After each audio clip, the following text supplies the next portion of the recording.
Oh, right, hang on. You're good to go anytime, Pierce. All right. Hi, Zaza. Good to see you. Hi, you Um, too. thanks so much for joining us tonight. Everybody, I'm excited to welcome Zaza. He and I have worked together for a little bit now, um, and he has imported some really phenomenal Georgian wines and is continuing to bring in some more to the country. And I'm really excited to kind of get our some more information and kind of get his take on Georgian wine in general. So Zaza, with that, I'll kind of let you take it away, and we'll go from there. All right. Well, hi everybody. I'm Zaza, and I'm actually from Georgia. Also, I was born and raised there till I was 21, and then I moved here. But I always loved wine, and I'm from the country. I mean, I don't know if you guys know this or not, but the cradle of wine, birthplace of wine. Even though when I have wine tastings and I tell the people here Georgian wine, they're like, well, first of all, you don't sound like Georgian. The second of all, when did Georgia start making wine?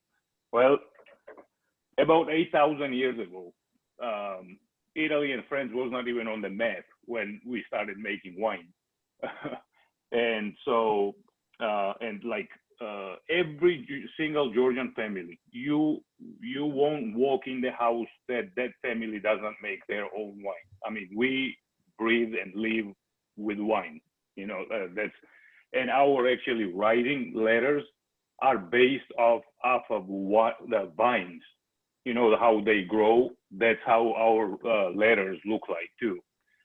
And lastly, wine name comes from Georgia, originally came from Georgian, we call it Hovino. But then in Europe, it went to Europe about 2,000 plus years ago. Romans took grapes to Italy, and then they named it Vino because nobody has that letter in their alphabet. So they cut the and so it became Vino there, and then it became the United States and wine.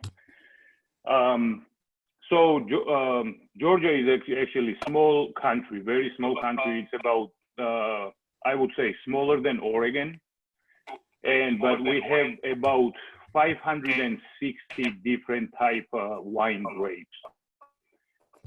So that's pretty impressive for country being that small.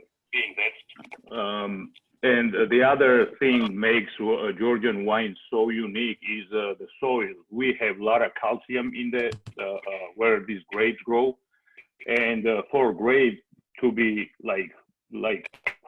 perfectly balanced needs the calcium. And in United States is more magnesium than calcium. So wines, because that's why these Georgian wines, even master sommeliers, when they taste these wines, and they are discovering now these Georgian wines, they are saying that textures and taste. I mean, we've never actually experienced wines like this. And also, this 8,000-year-old tradition is started with clay vessels, which are buried underground, and they are not all small ones. They are about 3, 4, 5 ton clay vessels. They called quevri, and they are buried underground. All you see is the top, where they put grapes in, and then they seal it with another clay on top, and they ferment these wines in there. Now, these wines that we are tasting, this is not a quevri wine. This is a European style wine. And this one is from Kakheti region. So there is 4 regions in Georgia that makes unique wines. And every region has its own different tasty wines. But the majority wine, basically wine, the wine country is known as Kakheti, which is eastern Georgia. And this wine, this Tsinindali wine, is from Curated. Tsinindali is actually the origin where these wines come from, but the grapes are used here is Capitelli 80% Tsinindali grapes and 20% Tsinindali grapes. And they are light straw color, kind of citrusy smell, little bit, and it has pretty good moderate acidity, and it's pretty clean, easy drinking for poultry, cheese, fish, and also this wine is made by Schuchman Wines. This it's a lot of big long history about the Georgian wine. I mean, we were part of Soviet Union back in the days. We actually became independent in 89, 90. So once we basically kicked them out of Georgia, then what was happening is the whole, and the reason nobody knows about Georgia or Georgian wine is because we were part of Soviet Union, first of all. So all the wine was consumed. I mean, we could not even keep up making wine. Everything was consumed by Russia. So, but at the same time, nobody cared about quality just because it was just mass production. So no, and the wine, like a lot of winemakers actually stopped making wine because of that. But now that we became independent, and UNESCO in 2013, UNESCO recognized this 8,000-year-old tradition, and so they are protecting now. We are under their protection, and there's a lot of things happening. Also, Italians actually took a bunch of wine from us, and they started bottling and selling them as Italian wine. So nobody can touch this anymore. Right? So yeah, it's a long history, but the uniqueness of these wines are, so this region is there is Caucasus Mountains, and behind those Caucasus Mountains is Russia. So this in spring, all these minerals and everything goodness that flows from those mountains meets down in the river. And then this river actually supplies to these vineyards to water these grapes and vineyards. And there is a lot of calcium in the soil. So that's what makes these grapes. Actually, Australians, Italians, actually, why am I going further? Right here in Oregon, the winemakers, actually 2 winemakers, they got rid of all the grapes, and they planted Saperavi. It's called Saperavi grape. It's actually, Saperavi means like inky. So this grape is so dark. Anything it touches, forget about it. It's gone. It's ruined. It's so inky. And so you can actually play with this grape and mix it with the other ones. That makes such a unique wine that it's really, really, yeah, it's very delicious wines. I can go on and on and on, but if you guys have any questions or anything, you can help me, but I can just keep going.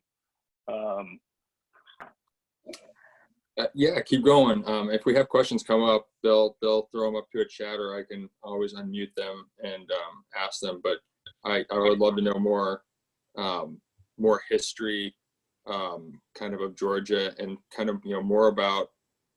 I know very little about the grapes as a whole. Right. Tsinindali I know has a lot. It has a lot of use and is grown in a number of those countries over there. But I've very infrequently experienced the wines, and so getting your perspective on the different grapes, whether it's this one that we're drinking or the Saperavi coming over, and whatever else your experience of Georgia has, that's something that really none of us have been able to experience. So getting to listen to that would be great. Yeah. So I also have this is what we are talking about is Tsinindali, but I also have, it's called Mukuzani.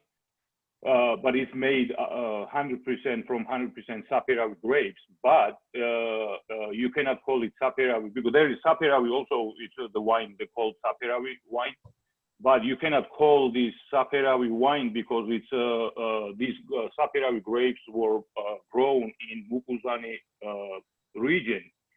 So it has to be called Mukuzani, and that region has like this Saperawi actually that grows in Mukuzani region is totally different tasty than anywhere else.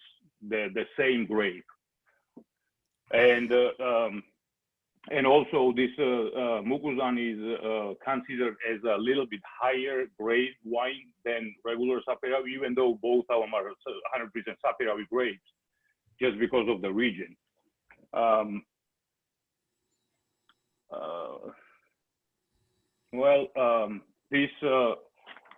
This I mean, should we talk? I mean, I don't know. Should we talk about this white, or No, I mean, can I talk about also, because this is what we are tasting, right?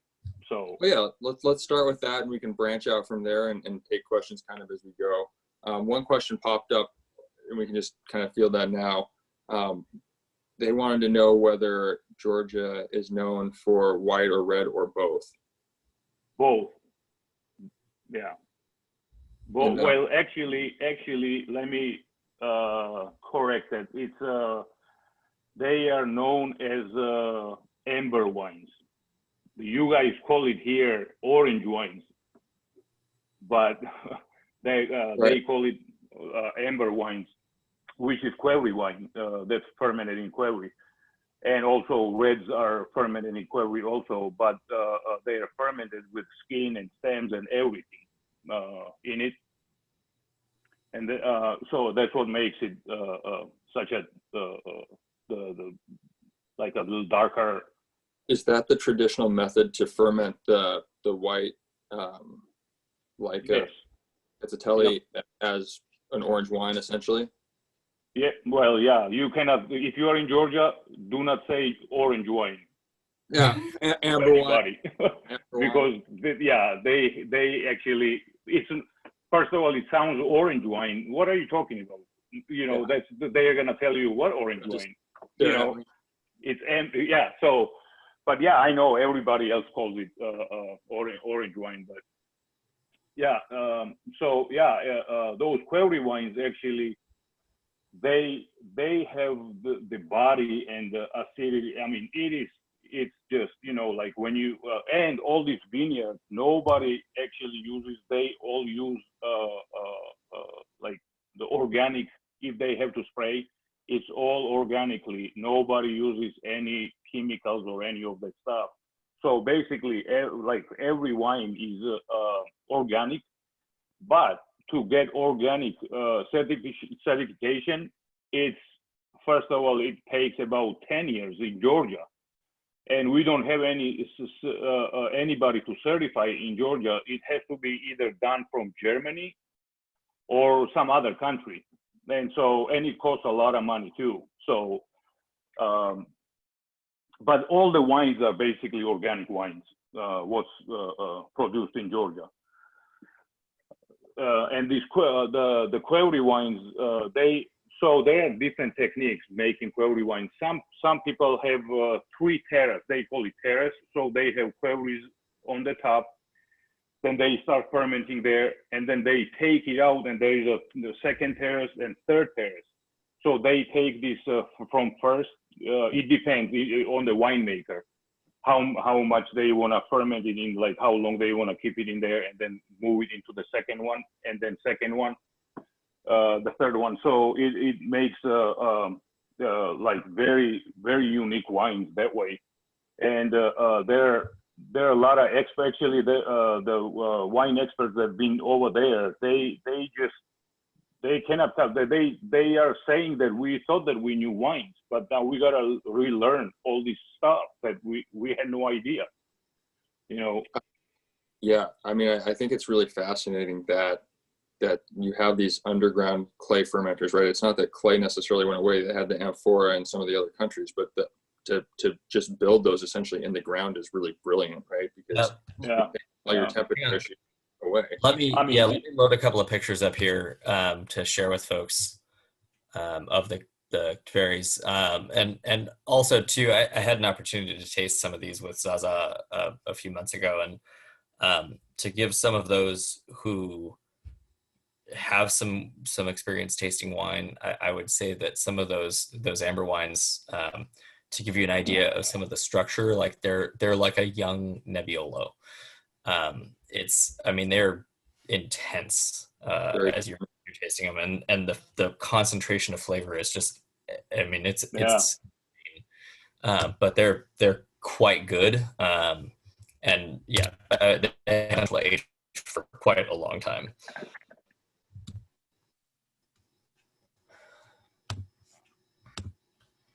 are you gonna go screen share? Yeah, I'm gonna try. It's given me a little bit of trouble again. Okay. I might say let's continue, and I'll Yeah. pull them up. So Zaza, why don't we talk about this wine specifically and kind of how you came across the producer and really came to import this wine as, you know, as one of your selections. So this wine, Schuchmann wines, actually, they are now mass producers. They got pretty big. So I wanted to start not with Query wines, but with these wines, just because first of all, Query wines are more expensive, and so when nobody heard about this country, or that wines about it or anything, like people have no idea that this country exists. Most of the time that when I have tastings, I just need to make sure that everybody knows that we are not talking about the peach wine country, Georgia, we have here, Right. And so I wanted to start with the stainless steel tank fermented wines. The Query wines are the more expensive. So I did not want to jump over the hoop, and just bring.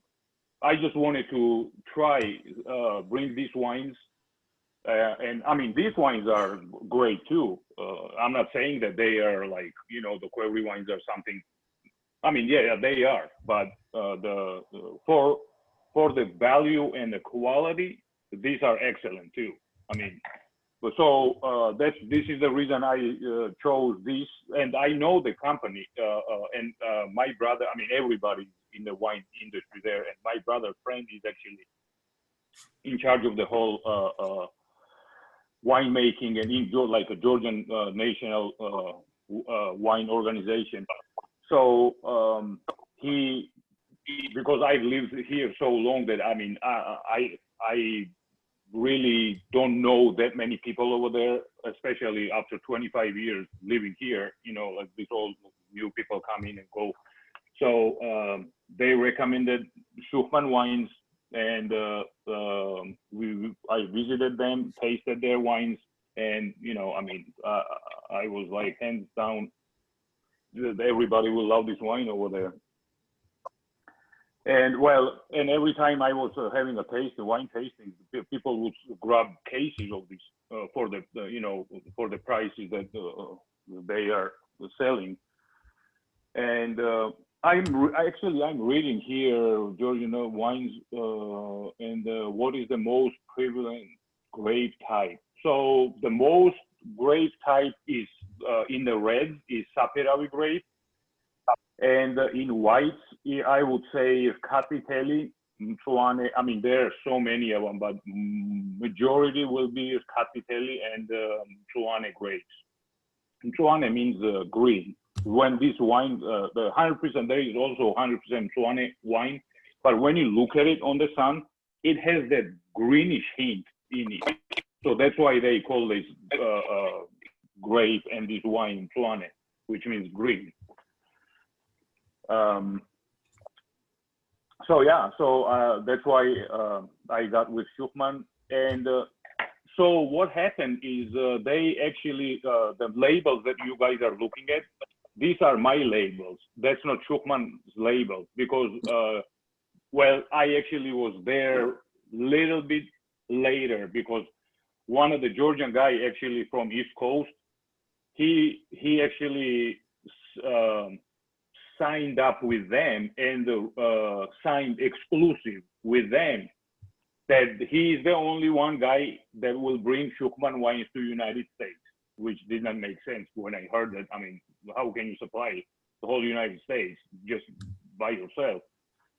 So then I offered them, I have my own labels. What if I get your wine and we label with my labels? And they were fine with it. So that's how I got these wines from them. Very high demand.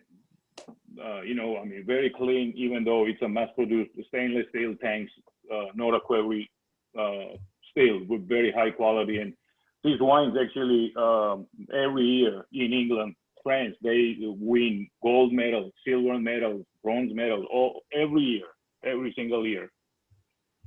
And there is actually, my brother just sent me this couple of weeks ago.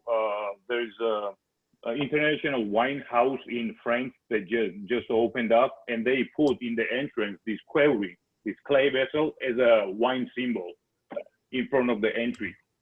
Big 5-ton quarry. I mean, it's massive. They're really neat looking. I spent a little time reading up on things. I don't know if Pierce has been able to get those pictures going, but if he can't, I would recommend that everybody look them up. It's a really neat way to make wine. I'm working on my computer giving me all the fight. That's okay. Computers can be like that. But it's especially has been today. Let me see. So there's a question here. I mean, I guess there's a couple questions that I would have kind of tag on to this other person's. I know that Georgia had this incredibly long history with a number of the countries surrounding it doing this. And I know Phylloxera kind of beat it up a little bit, but it was still going. And you guys were supplying the Soviet Union with a ton of wine. But I know that I think it was Gorbachev had a pretty anti-alcohol Right. position. I know that you might have a unique perspective on that, since it sounds like you were still around during that period of time. Is that something that you felt kind of harmed the industry as a whole, or did it something that made them stronger in the end? Well, actually, it actually made it stronger in the end, but we were actually hurting big time, because when I mean, Soviet Union, you know, they controlled everything. So they controlled how wine was made. That's why most winemakers, they were like, you know what, you do whatever you guys want. We're not gonna make wine, you know. So they had these two big factories that they would just add sugar, like they just totally, you know, messed up the whole wine making tradition in Georgia. And then, well, Gorbachev, when Gorbachev came over, he was one of the best presidents Russia ever had, I think. So he knew what they did to us, what they, you know, I mean, basically Georgian wine or winemaking was lost for a while. And so he recognized it, and he actually slowed down this, and he completely stopped producing. He gave us actually freedom to start producing, you know, every winemaker, every family, you know, little, bigger. So they started coming back, and they started making their own wine. But yeah, I mean, he actually helped us a lot. That's why Putin cannot stand him, because he actually did a lot of things. You know, he basically disassembled the whole. Well, him and our president too. Our president, ex-president, actually, he was in Russia at the time. So they did I mean, they helped us a lot. And then, but finally in '89, I mean, it was a big mess. And by '90, we were just completely done with them, and it just started coming back. But these vineyards, they're still, I mean, those vineyards are very old vineyards. I mean, you have a picture. Can you pull it up, Pierce? That's a 250-year-old vine. You still have that picture?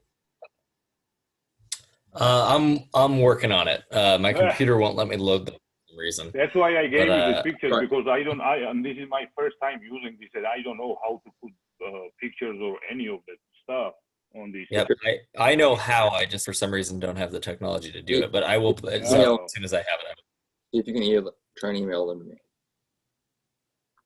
yeah, good idea. So kind of tagging on to that last question, which was really cool because that's kind of not how you read it in some of the books, and it's kind of really nice to be able to learn firsthand there. Somebody says, what's the spelling of Quelri? Oh, Yeah. Quelri that I'm talking about? Oh, Yeah. let me.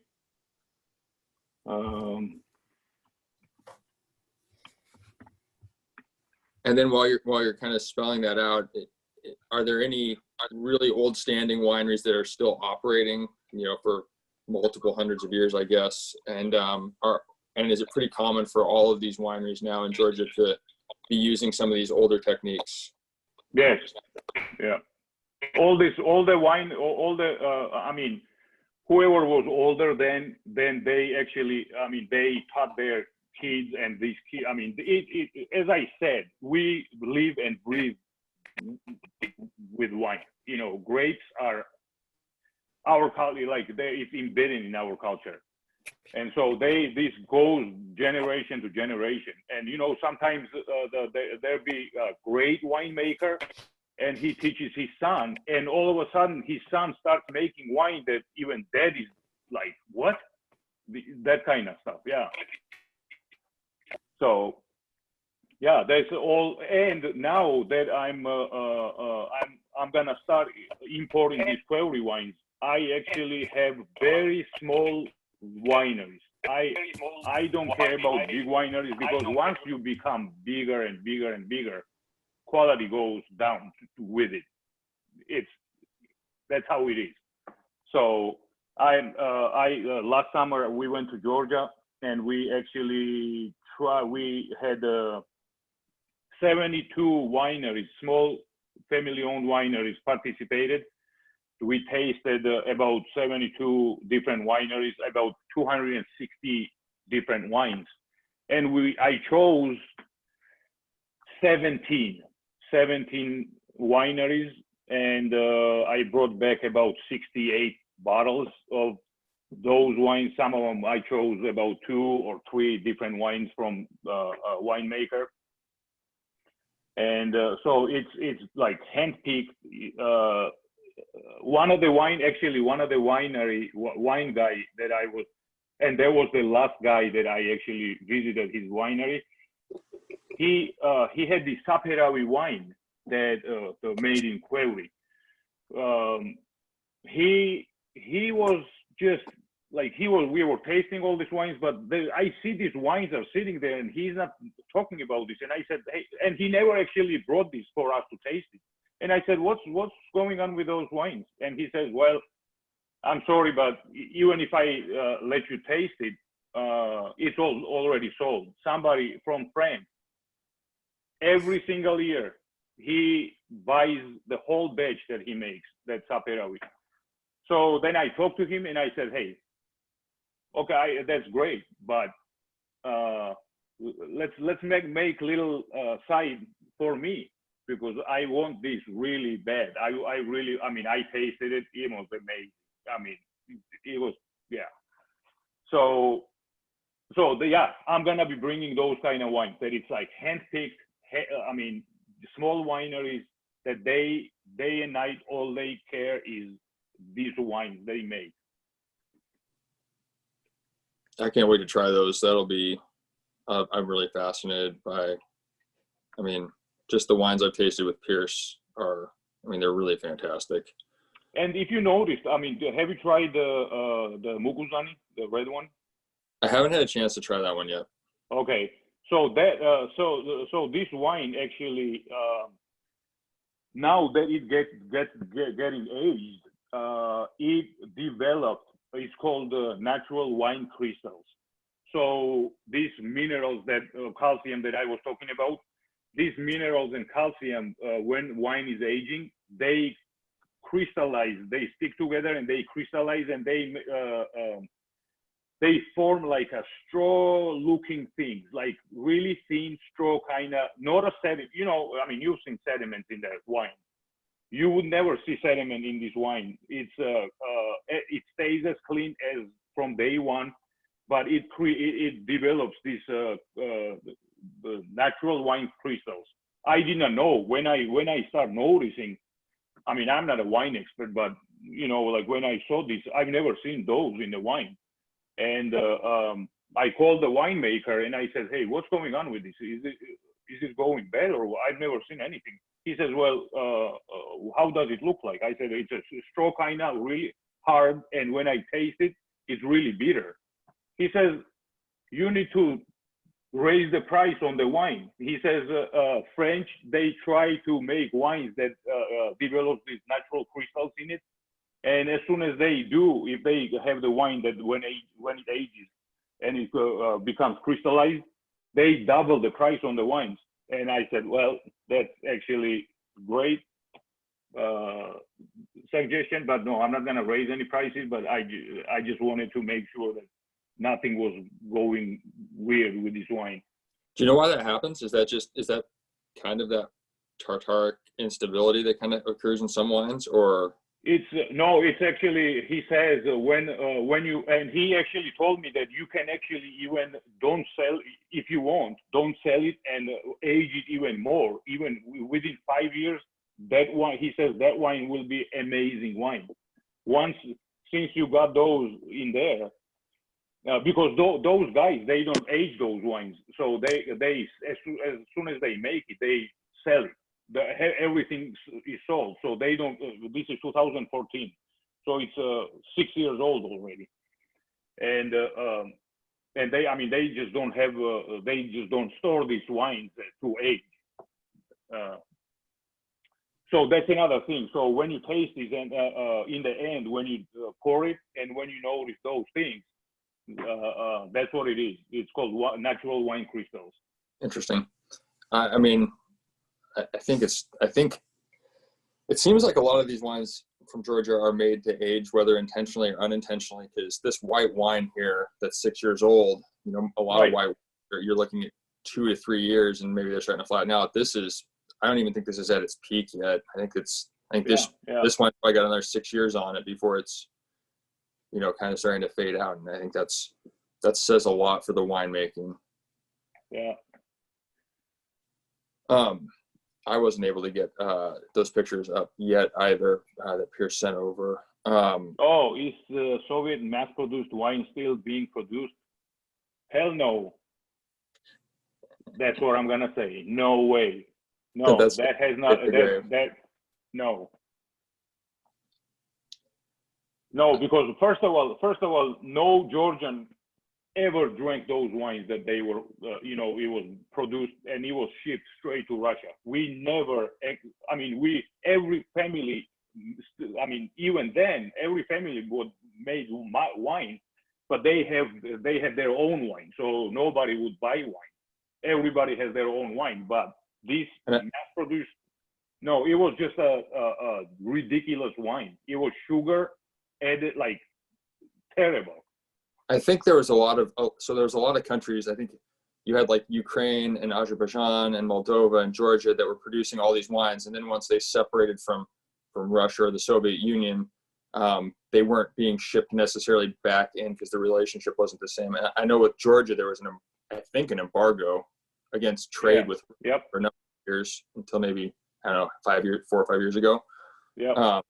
And so I think that Russia now as a whole, a lot of the countries outside of it still produce wine, but Russia as a whole doesn't have a lot of areas that are really great for producing wine. It's usually a little too cold, maybe more in the winter than in the summer, that the vines just can't take it in the winter. Right. They are more on the vodka side, you know. Yeah. they've got the vodka down. Yep. I think there was one question. I just want to go back and double check this with the Query wines. All of the grapes, white or red, are they going in without being crushed and destemmed, or one or the other? Nope, they are not crushed. So they put with stems, and I mean, so first of all, all the grapes, all the leaves and everything is separated, and then they put grapes with stems and everything, and what happens is when it sits there, it just naturally presses itself. And next time I'm gonna figure out how to use this video to show you guys, but I've seen some crazy stuff. So they when they let it sit and ferment in there, and you open this query, it just like this liquid sits in there, but all the the stems and skin is going down slowly. And this guy actually puts the big stick in it to kind of stick. As soon as he puts all the way down, this wine starts boiling. I've never seen anything like that. As soon as it touched the bottom and just did this, the wine started boiling. Like you would see that you would think that it's sitting on the stove and it's boiling. That's crazy. It was crazy. Yeah, I've never seen anything, but yeah, it was very fascinating to see that. Just to jump in here, it's wanting me to convert all of my file things over to a different format, which I can't get done quite while we're on the call, but I will send out an email with all of these photos as well, and then hopefully we can get a video of that. I remember looking at that last time we were together. Yeah. I don't know why this file sharing won't work. Yeah, it might be some certain files. I don't know.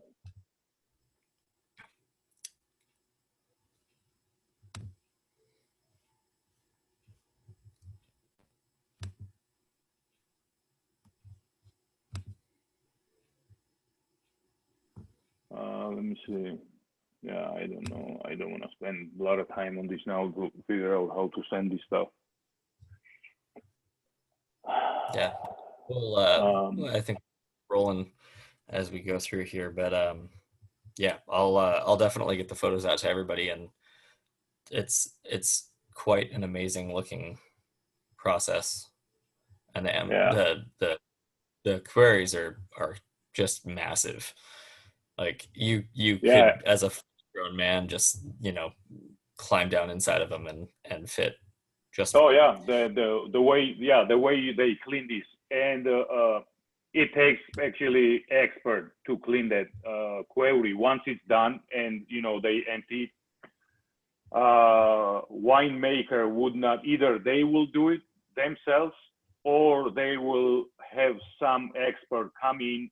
They have to actually get inside and do their thing to clean it, because if you miss even little quarter size of the spot on the query, your next batch is gone. It's bad.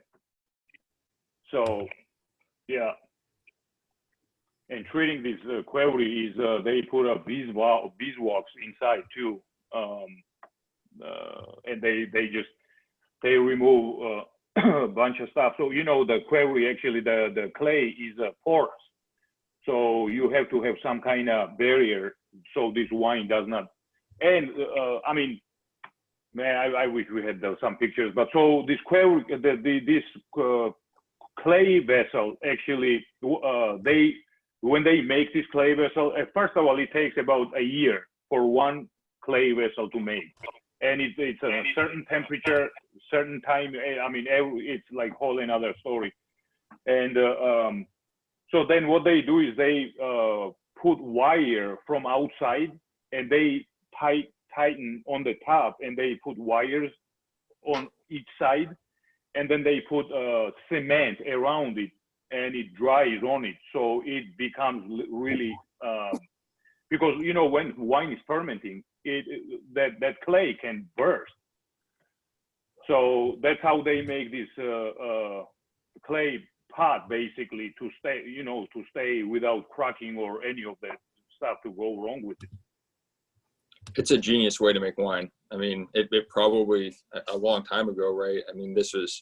It kept it cool in the summer to ferment, but it also kept it temperature stable in the winter. Same temperature. The temperature does not raise even half a degree in it. summer or winter. Yeah, that's a genius way to make wine. A question came through: is the picture on the label one of the query? One of the what? So you have the. Oh yeah. That's just a symbol as our winemaking tradition. Query is a symbol as a winemaking.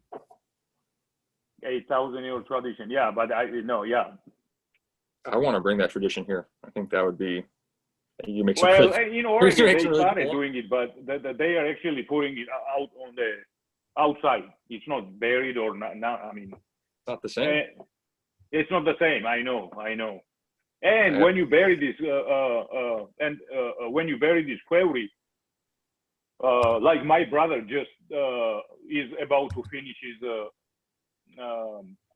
wine cellar, and he put 28 3 and 5 ton, 28 of them in his wine cellar. So you have to have a certain spacing between these clay pots in the underground, because if you put them too close, then they don't maintain the temperature, so they affect each other. Right. So it has to be certain around it. It has to be certain. I mean, it's. That's just a cool process. It's a science,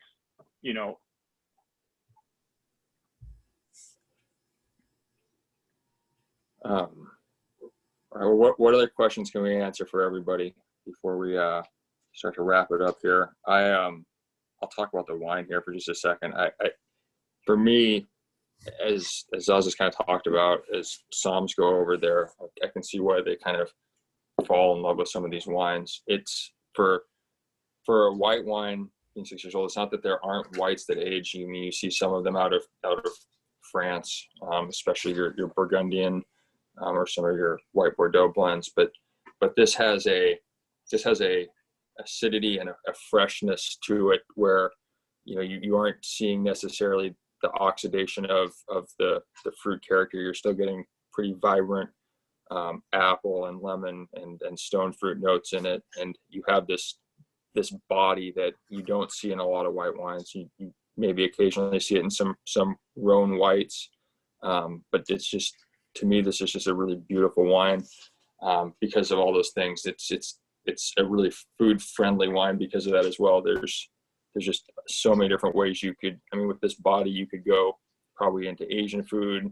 With the fruit flavors, you could be in different salads, and with the acidity, you could just be doing a lot of different things with different fats and cheeses. So this is, to me, this is I'm really happy we got to get in front of people because there's just, look, the color after 6 years, it because white wine usually it changes color, it becomes darker. Right. No, it looks so like after 6 years it's still never. I mean, it's probably even getting better. Absolutely. Yeah, I would love to drink this wine again in 2 years. My guess is that it probably is better. Yeah. How do we purchase Georgian wine that was made in the query? Well, in a little bit. You talk to Pierce, who's going to talk to Zaza, who's going to get you the wines. Exactly. I'm so basically we're working to sell through the lot that we have right now, which is the Tsinindali and the Mukuzani, and then we'll be able to bring over more of the wines. I mean, that's kind of where we're at. As I mentioned, sorry, Pierre, but as I mentioned, that query wines are more expensive. I mean, I don't mean like some crazy numbers. They're gonna be, I would say, probably between $25 and $35. So. Yep. Yeah, I mean, So sorry, go ahead, James. I mean, these wines are a screaming deal compared to what we'd see. Right. For the same quality in the U.S. I mean, this is it's hard to beat. Yeah. I mean, and I'm from there. I was born there, raised there. I grew up with wine, vineyards. It's just in every Georgian blood. We have these. It's just. This is the thing I love to do. I got quite a list of field trips going, Zaza, but we're gonna have to take a field trip. Oh yeah, I would Definitely love to go over there. That'd be a really cool spot. yeah. Well, actually, Lisa Granick, I don't. You probably heard. She wrote some book, and there is another for love of wine. What was her name? What's her name? She actually wrote she actually wrote book named Love Letter to Georgians. That I mean, the culture and all this stuff. That and the food. I mean, if you guys ever try. Well, first of all, Georgia was actually I was pretty amazed. On New York Times Magazine in 2017 and 2018, the best tourist destination in the world, the first place was Georgia for 2 years. And they were talking about the cultures and wines and food and the hospitality and like everything. It's just anybody goes there, they just don't want to come back. So there are some Americans. I mean, there are a couple of Americans. They actually moved. They sold everything. They moved in Curated, in the wine country, and they're making wine. And they live there. And he married a Georgian woman, and they're just doing their thing. So there are a lot of people actually that, yeah. And the other thing about Georgia is it's such a small country, but it's a tropical and subtropical. So you can be up in the mountains skiing, get in the car, drive for 4 hours, and you are on the Palm Beach kind of thing, eating bananas and swimming in the sea. Perfect. That's perfect. Yep. that sounds good. On board. Yeah. So I mean, this, Piers, do people know how to get this wine or where to get this if they want? At this point, no. But I'm gonna send out a note, and then also we'll kind of talk about it. But if you have any specific deals that you want to talk about, now's the Well, time. right now this so this white Tsinindali case of 12, I'm doing for $100. So and this can be, I mean. It can be bought off of my friend's website. She actually can ship wines to 40 different states. So if anybody's interested, that's an option. It's called belleandbottle.com. So that you can go there and order by glass or not glass, but the bottle or by case. But the case price, I'm pricing it $100. That's it. So I think it's a great value, and the wine is amazing. So and Pierce and I both work with Bell and Bottle, so if you guys happen to order the wine through there, it's easy for us to deliver it to you guys. If you guys want to get your hands on it, that'd be no problem. Yep.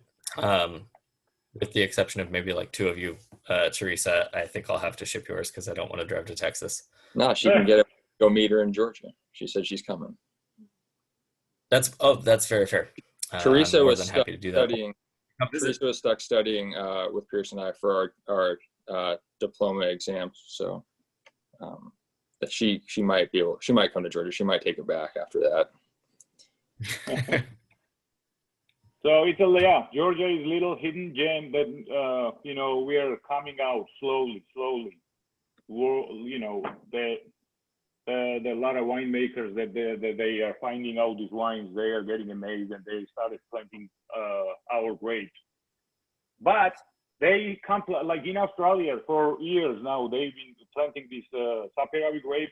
They still complain today that it does not taste like Georgian Saperavi. Well, because it's a different climate, different soil, different minerals, different everything.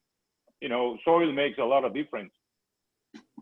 Absolutely. I also saw that they're planting the Cazzutelli and the Saperavi both in New York State around Finger Lakes and then in Niagara. Yeah, and in Virginia as well. also. Yeah, in Yeah. Virginia I saw that as well. Yeah. So And people are and planting- in Oregon, there are a couple wineries started planting the Capitelli and Saperavi also. Do you know if that was in Southern Oregon or in the Willamette? I don't know. One of the distributors that I know, he was talking about that he knows the winery, and he actually told me that his friend actually planted these grapes. Well, I absolutely can see why you're trying and replicate this. Yeah. Pretty screaming wine. So But hopefully they will come close to the Georgian Saperavi, but we'll see. It's up to them, right? You guys are the guys to be caught. Yeah. The Saperavi wines, I have never seen color on wines like they have. They are the darkest wines I've ever seen by far. Yeah, it's ink, basically. That's what it means. Saperavi means ink, like color. Yeah. And my understanding is that Saperavi is a tinature varietal, so it actually has red flesh as well. So the color pigments extend more from just the skin and all the way into the flesh, and it is you can't see through it. It is the most intense. No, I mean in the glass, when you pour it in the glass and you swirl it, yep. The glass becomes like dark burgundy, like some crazy color. Yep. So it's pretty phenomenal. For reference, I think Alicante Boucher that we were talking about last Saturday, also similar in that it has that colored flesh as well. So a lot of these you'll see are in some cases they're just used for blending to darken the wine up, but some of them make really great single varietal wines. Mm-hmm. I was going to say a lot of them aren't made into a varietal wine. Most are used as a blending varietal, but Saperavi is more often, I think, a standalone varietal, especially in Georgia. And right. So yeah, Saperavi you can do standalone 100% Saperavi, like this Mukulani that I have. I mean, I love that wine. So I mean, I'm having a hard time drinking. Actually, Pierce, me every time I taste Washington wine. It's just so fruity, it's so fruity. It is. That it's an entirely different beast than especially a Cuvée wine. But I mean, it's I totally know what you mean, man. Yeah, I don't know. And a lot of people ask me, what would you compare the Saperavi to? What kind of wine would you compare? I mean, I have not had wine that I can get close, but you had more experience with other imports and stuff, so you might compare to something, but I can't. It's a pretty unique wine, especially when aged in the Cuvée. It's I'd say it's somewhat similar to like an aged Nebbiolo or Bordeaux. They're very structured, very kind of old world in flavor profile, and just really singular, really, really unique wines. They're awesome for sure. So before we wrap up here, I gotta ask, it looks like there's a boomerang behind Zaza. Oh yeah, that's from Australia. I just had to find out because there's a few boomerang throwers on here. There are a few boomerang throwers. Zaza, I don't know if you know, but James is actually the boomerang world champion. No. Yeah. Is there what? Is there such a thing as a boomerang champion? Yeah, it turns that out is the no, a few of us know. But yeah, so you gotta teach me how to throw this thing, because I tried a couple of times and I almost split it in half and I just put it away. Oh yeah, we can get you to throw one. We can make one come back for you. Yeah. Yeah, we'll get you set up. I've been throwing since I was little, and James got very into it, and a couple of folks on the call are very deep into it. Yeah, one of my friends brought it from Australia, so cool. Yeah, well, that's awesome. I think we wrap it up there, but I really appreciate you coming on, Zaza. It was really a pleasure to learn thank more you about guys. And Yeah. let's go. Next week, we have Wednesday, Hillerton Sauv Blanc. And if anybody's having problems with the link, I know a few people emailed me, just shoot me another email and I'll get you guys out new links. Do you have any big reds available on Bell and Bottle? We love the white and curious about your red. Yes. So she has both the Tsinindali and Mukuzani also. Mm-hmm. Yeah, and if you guys have any questions about it, feel free to shoot me an email or a text or anything. And then I will also, I'll try and get those pictures out in the next 24 hours as well. Sorry, I couldn't get them on to kind of assist in the presentation here. My computer is fighting me vehemently today.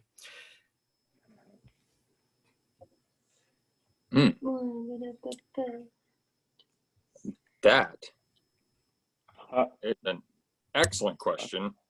You may be the only ones on this call who know, because that's not a varietal I'm super familiar with. Yeah, I've never even heard these. I'm going to Google that because I want to see if there's a... Spain has this thing where they have a million different names for the same grape depending on what region it's from. So you want to... So I'm going to...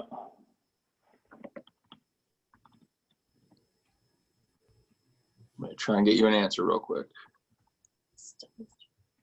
Yeah, no, it's...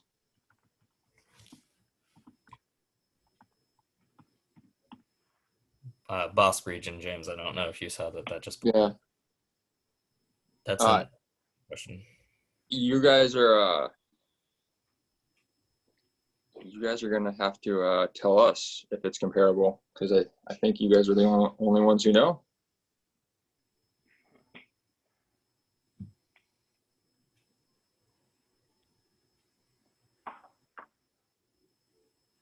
Well, now you guys are sending me down a rabbit hole. Now I have to read all about that grape too. So. You've literally spoken for the rest of the time. I don't know if you can hear me, but Yeah, say that one more time. it's more. I think it's more of a style of wine than like a grape, but they use it for. They just compare, or not compares, but I just remember it when we were in Basque Country. It being paired very well with fish. Had some of that not as fruity, almost like minerally taste that's coming from this that I really like, and it just kind of like brought that memory back to me. So yeah. Well, remember all the grapes actually went from Georgia to all Europe. Okay. So all these grapes are actually roots from our grapes. Yeah, and then through a lot of different breeding, you had all these different varietals, but they all started in that region around, in Georgia and around Georgia, and spread. Yeah, it was surprisingly quickly. Yeah, it was first Romans actually took these grapes and planted. I mean, all over. I'm sure all over the places. But the history of Georgian wine is actually awesome, because it survived, the winemaking survived the Crusades because they were a Christian country at that point. Yes. They also fell just outside I think the Ottoman Empire, so they weren't subject to the Sharia law, so that the winemaking continued down that. So they had a really long run that a lot of other countries weren't fortunate enough necessarily to have, because it just kind of worked out that they were kind of not bothered for those reasons. Right. Well, I mean, the Ottoman Empire was for 300 years in Georgia. Every other country that they went to, they converted all those countries to Muslims. After 300 years, we kicked them out, and we never lost our language, religion, nothing. We just, after 300 years, they were in Bosnia, had those countries for 150 years. And they converted the whole country. I'm not saying that we are but that's the history. Right. Yeah, they have a very cool history. it's a really fascinating country as a whole. I suggest anybody who's not super familiar with it take a few minutes to read about it. It's a pretty neat spot. Oh, and the other thing about Georgia is, so there is 13 or 14 different like main languages in the world that all the other languages took roots from these original languages. Georgian language is one of the 14 original languages. That's cool. Just a quick back to that Spanish varietal. It looks to me, James, like a quick search. It looks like it's actually a País Blanc. Oh, interesting. Yeah, I'm gonna go look at it up in that absurd encyclopedia of grape genetics I have. Yeah, so I would say similar, but not necessarily related to the Tsinindali. Very cool. Okay, well, I think let's wrap it up there. But again, thanks, Zaza, and thanks for everybody for joining us. And I'll look forward to talking to you guys again next week. Thank you, guys. Thanks. Yeah, thank you so much, Zaza. It's been a cheers. pleasure with you, and Cheers. I love learning about this. Yeah, it was a blast. Cheers, Yeah. guys. And those query wines will be coming, well, as soon as, this virus, Yeah. It's such a mess right now, but as soon as it's opened up, I'm bringing them in. So we'll let you know. Yep. We're gonna make it happen. It's gonna be great. Yep. Thank you so much, everybody. Have a good night.